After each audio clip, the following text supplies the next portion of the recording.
Chegou uma parte do nosso programa, que esse quadro nós temos toda quarta-feira com ele, doutor Sandro Massini, psicólogo clínico. Boa tarde, doutor Sandro. Olá, Renato, boa tarde. Sempre um prazer estar aqui com vocês. E uma honra. Sim. De receber todas as quadras. Já fica assim, quando chega na quinta, falta ainda muito para chegar quarta-feira. E quando chega no dia, hoje é o dia de nós abordarmos um tema sobre anorexia nervosa. Você conhece alguém que seja anorexa? Conhece? Então, hoje o doutor Sandro vai desvendar tudo, vai falar um pouquinho com a gente acerca do assunto. Doutor Sandro, o que é uma pessoa anorexa? Olá, Renato. Bom, a anorexia é um transtorno alimentar, né? Ele é um transtorno mental e as suas causas... Começa na mente? Sim, todo transtorno mental não tem uma única causa, né? A gente entende que tem uma herança genética, né? O fator psicológico e o fator mantenedor social. Então é uma conjuntura de fatores para desenvolver, para que o quadro se instale, né? É importante ressaltar que a anorexia dos transtornos alimentares é o pior dos quadros de saúde mental. Uau! É o pior dos quadros psiquiátricos, porque o índice de mortalidade tem alguns estudos que apontam 20% dos casos leva-se a pessoa à morte. Uau! E por que a anorexia em si ela é considerada uma doença grave? Então, porque é uma doença que acomete a pessoa, né? Geralmente as mulheres, porque é um transtorno mais característico, né? A prevalência se dá mais em mulheres do que em homens. Do que em homens. Não quer dizer que homem não venha a ter anorexia, né? Mas a anorexia é um transtorno que acomete mais mulheres a partir da juventude, da adolescência. Então a gente entende que a partir dos 12 anos, 13 anos, né? A pessoa criança já começa a desenvolver, começa a ter uma certa obsessão com o seu corpo. Porque o que é anorexia? A anorexia são 3 fatores que a gente consegue identificar clinicamente o quadro de anorexia. Então, o primeiro é aquela restrição absoluta de alimentos, a restrição calórica. A pessoa, enfim, ela restringe ao máximo a sua ingestão de alimentos. O outro fator predominante é uma obsessão muito grande com o peso. Eita. A pessoa não come com medo extremo de engordar, mesmo estando magra, Eu conheço pessoas assim, doutor. Sim, mesmo estando abaixo do peso, ok? Ela se vê gorda, que é o terceiro fator, é a distorção da sua imagem. A pessoa se olha no espelho e ela se vê gorda. Então ela tem ela acaba se enxergando de uma forma errônea perante ao espelho. E o pior é que essas pessoas acabam não compreendendo, acabam não aceitando o diagnóstico. Uau! Podemos dizer também, doutor Sandro, que a anorexia ela é um pouco associada com o complexo de inferioridade que existe. Como você disse, que tem mais casos nas mulheres do que no homem. Podemos associar também a anorexia com o complexo de inferioridade? Olha, a anorexia, geralmente, ela traz comórbido outros quadros psiquiátricos, né? Os mais prevalentes são quadros depressivos, que aí existe uma baixa de autoestima, né? Realmente existe, mas tem os quadros ansiosos, o transtorno afetivo bipolar, né? Tem os transtornos obsessivos, alguns transtornos de personalidades. Então, o difícil de tratar a anorexia, porque além do quadro de anorexia propriamente dito, geralmente a gente tem outros quadros concomitantes. Fala pra gente um pouquinho, doutor Sandro, a respeito de anorexia e comorbidades.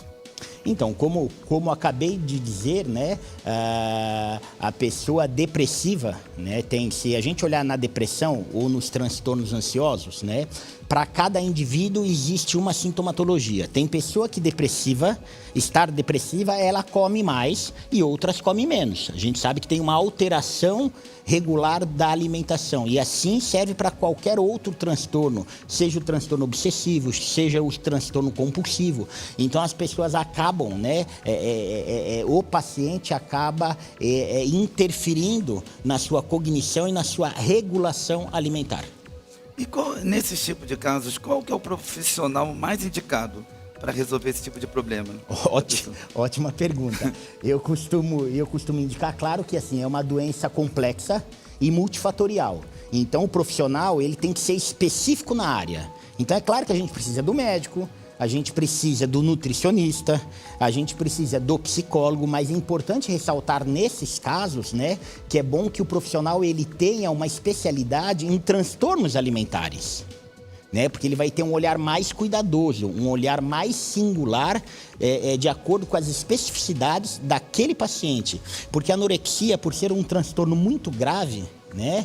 E por ter alto índice de mortalidade, no seu caso mais grave, imagina só uma pessoa, a gente sabe que o índice corporal, né, é desejado em torno de 18% o índice corporal. Uau. O anoréxico, né, ele tem um índice corporal abaixo de 17%. Então, quanto menor o índice corporal, maior a gravidade, né, física. E essa gravidade acomete o corpo, todos os órgãos. Então, vai acometer a cognição, o coração, o rim, a estrutura óssea, os músculos, a pele, o cabelo. Fígado também? Completamente. Completamente. E tem casos que o paciente ele tem que ser internado. Uau. Ele precisa de UTI. Então, ele precisa de uma equipe multiprofissional para que o alimento, nos casos graves, ele tem que ser feito por sonda. Uau. Porque o organismo ficou tão restrito de alimentação, tão restrito, que ele rejeita o alimento sólido. Precisa-se entrar com uma sonda nasogástrica. Por isso que o tratamento é complexo e difícil. E começa em que faixa etária, mais ou menos, podemos dizer, que vem a cometer a anorexia na vida de uma pessoa? Geralmente na adolescência, por volta aí dos 12, 13 anos. Nossa, tão cedo assim? Sim, e muito a ver com a internet, com o seu núcleo familiar, com o seu núcleo social. Tem algumas profissões que a gente sabe, tem algumas profissões que de uma certa maneira induzem a esses quadros de restrição alimentar, carreira de modelo, né? Algumas bailarinas, né? Algumas ginastas olímpicas que precisa ter o corpo em um padrão X, e esta obsessão por este padrão de corpo perfeito leva-se ao jovem, ainda que não tenha uma personalidade muito formada, leva-se a esta moda de momento. Porque muitas pessoas, como você havia falado acerca das mulheres, que isso causa muito mais em mulheres do que nos homens, e as mulheres elas se cobram muito, né? O corpo que tem que estar magra, mediante aquilo que elas vê de influenciadores, do que elas vê de artistas. Então a influência em si, podemos dizer que prejudica da pessoa ela não ser uma pessoa anorexica, não é isso? Não, perfeito. A gente sabe que as redes sociais, eu costumo falar muito isso no consultório para os meus pacientes, a rede social é um mundo utópico, é um mundo de mentira, né? Então a gente sabe que tem muitas influencers, né, que realmente assim utiliza do corpo para promover saúde, Sim. promover marcas, né? Sim. Só que o corpo magro, extremamente magro, não é sinônimo de saúde, né? Porque precisamos ter qualidade de vida, precisamos ter uma vida saudável. E o excesso de magreza não condiz com uma saúde saudável, com uma vida saudável. Verdade. E fala pra gente acerca, doutor Sandro, de grupo de riscos. Que causa? Sim, grupo de riscos é o grupo, como eu disse, a gente tem algumas profissões como modelo, né? Como alguns esportes específicos. Podemos né? dizer que aí, voltando aqui ao assunto sobre os modelos, que naquela época a exigência era absurda. Que você tinha que ter um corpo magérrimo, que tinha que ser muito magra, para poder fazer determinado tipo de capa, de revistas e passarelas também. E hoje ainda existe essa cobrança na profissão da carreira de modelo? Sim, hoje é claro que a mídia hoje diversificou o seu público, Então a gente tem assim outros modelos, né, de Plus manequim, size também. as plus size. Sim. Só que ainda a categoria de top model, de passarela, ainda exige e cobra que a jovem tenha o corpo extremamente magro. Nossa. Aí faz com que elas mesmas se cobrem mediante a carreira de profissão e deixam de comer determinado tipo de produtos, não se alimentam bem, não buscam os nutricionistas, conforme você já havia falado, que eles têm que buscar um tratamento com um psicólogo, um tratamento com um nutricionista. Podemos dizer também, quando não se tem, não é que quando não se tem uma solução com nutricionista, com psicólogo, é algo também, há um envolvimento também espiritual no meio disso tudo? Olha, se a gente olhar toda a literatura, né, a literatura ela se baseia em amostragem, em visão científica. Uhum. É claro que se a gente olhar pelo lado espiritual, qualquer doença se esbarra, né? Enfim, tem influência na parte da espiritualidade. Mas a gente, enquanto profissional técnico, né? A gente tem que respeitar o credo né, da de pessoa todo mundo. E já consegue administrar isso. Perfeito. Importante ressaltar que assim a anorexia para vocês de casa. Existem alguns sinais e sintomas que o familiar precisa entender, né, para ver se o seu ente querido está desenvolvendo esse quadro ou não. Né? Então, assim, a criança, lembra que começa por volta dos 13, 14, 15 anos, né? A criança começa a evitar as reuniões em família, começa a não participar mais do ambiente do almoço, do café da manhã, da janta.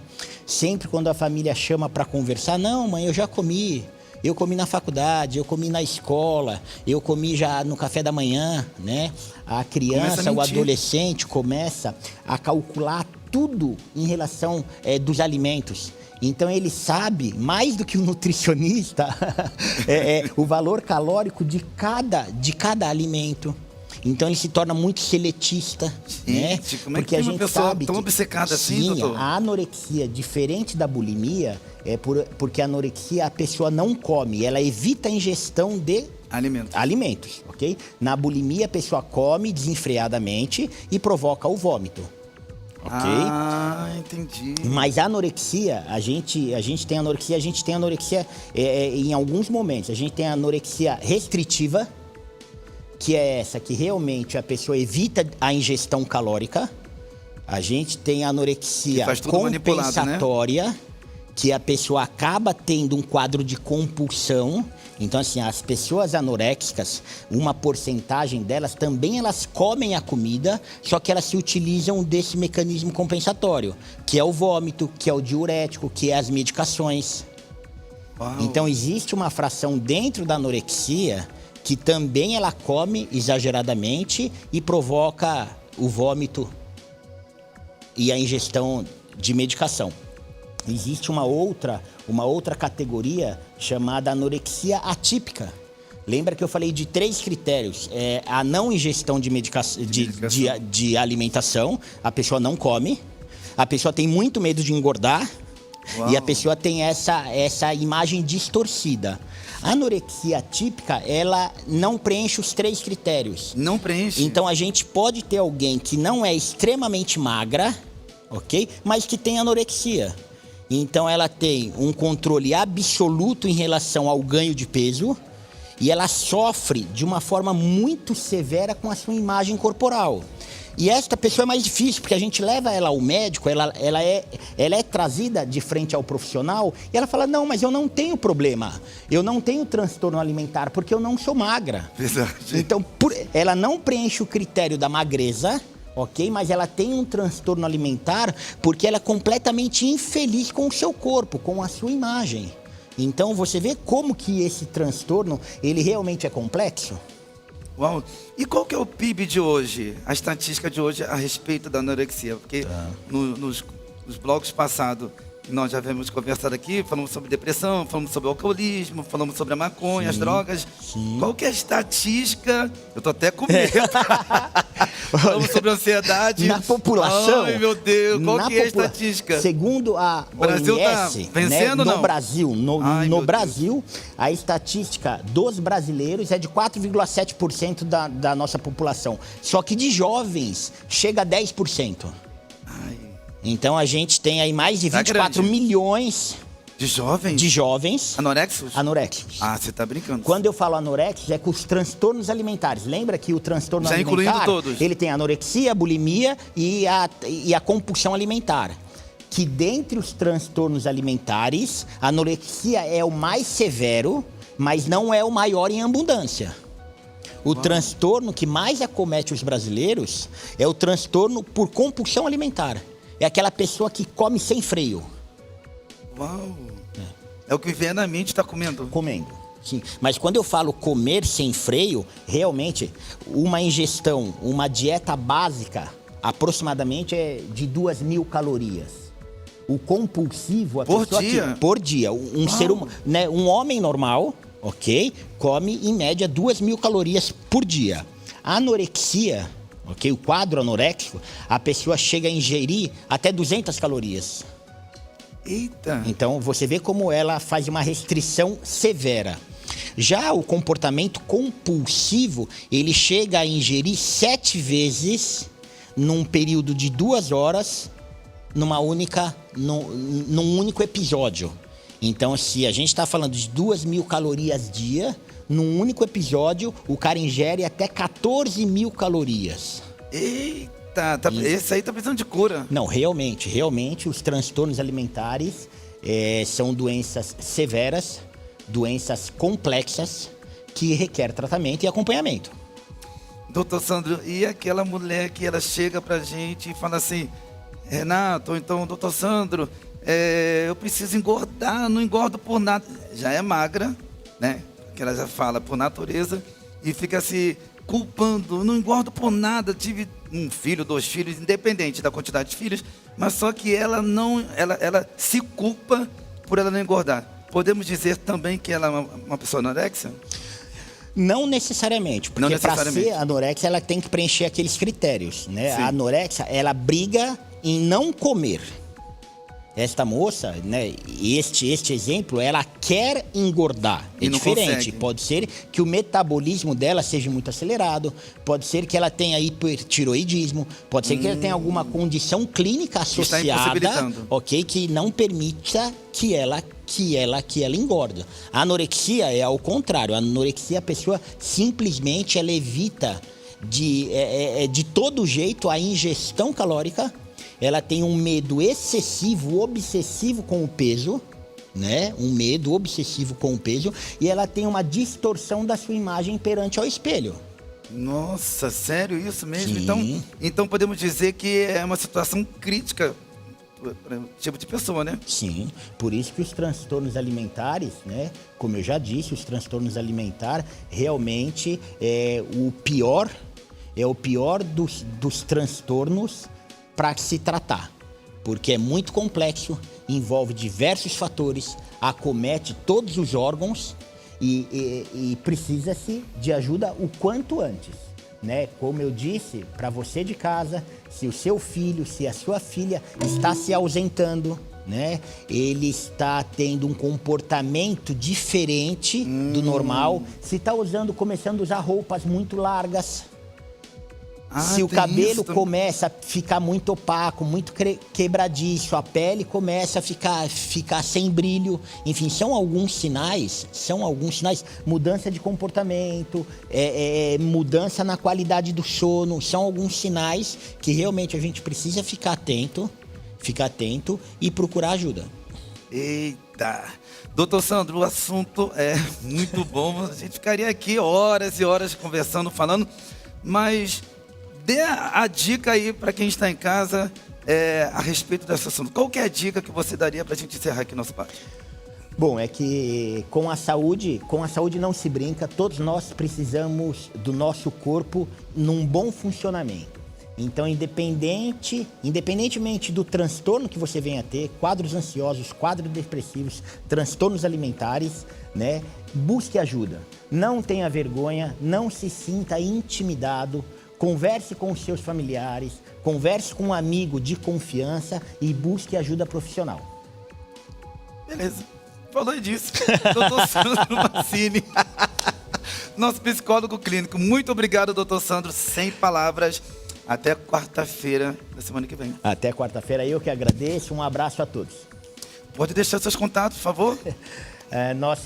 Podem entrar em contato com a nossa clínica, né, através do nosso site, nas plataformas digitais, somenteclinicas.com.br, ou no meu Instagram, Sandro Massini _psicólogo, que eu terei o prazer, mande perguntas, mande sugestões, que eu terei o prazer em respondê-los.